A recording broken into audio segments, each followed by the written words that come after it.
Not a problem. I was tired of my videos looking like this when I really wanted them to look like this. But I have a 3D printer, so I built this to fix it, and now let's talk about it. So I started making videos a few months ago.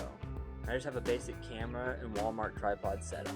In my videos, I do a lot of work with my hands, like assembling prints and painting models. And I always just set the camera up over my shoulder and film it that way. I never really liked this. It looked terrible. It was the best I could do with the equipment that I had. Then finally, I started to look for something different, a way to elevate my footage and achieve the perspective that I was trying to film. So I went to Amazon, of course, and I started looking for overhead camera mounts, but they were like $100 for a simple metal mount. So I thought to myself, why don't I just print something? So I wandered over to Printables, started looking around, but nothing really caught my eye. And then I started to think again, I know, crazy, right? Why not just design one myself? So that's what I did. I had 3 requirements. It had to be stable, adjustable, and relatively cheap. So I went into FreeCAD.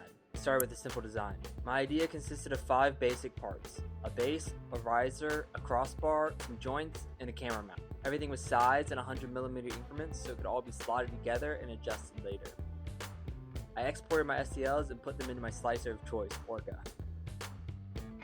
With all my settings dialed in, I realized it was going to take almost 2 full rolls of filament and nearly 2 days to print. Yeah, no thanks. I was trying to be cheap. And none of that included any of the testing I was going to need to do to ensure it all worked correctly. Because let's be honest, if you designed anything, you know there's a lot of testing involved. So, it was back to the drawing board, and back to FreeCAD to mock up some new plans. Starting off, I decreased the thickness of the riser. It was just too much. Then I tackled the base. I didn't need something that chunky. It was a bit overkill and ugly, but it was just easy to make. So I created something that was a little more aesthetically pleasing and used a lot less filament. I set everything up in Orca. This time, it came out to 800 grams. Definitely a number I could work with. Then it was off to printing. Of course, a couple of my tolerances didn't fit. So it was back to designing, then back to printing. 3rd time's the charm, right? And if you said yes, you'd be correct. Because after a little bit of back and forth, I finally got the design where I liked it.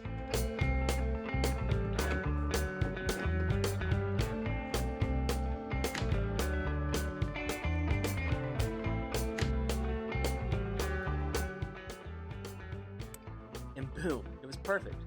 Now I have all these beautiful overhead shots for all the work that I do with my hands. And I didn't even have to give Amazon $100, just the $15 for the filament.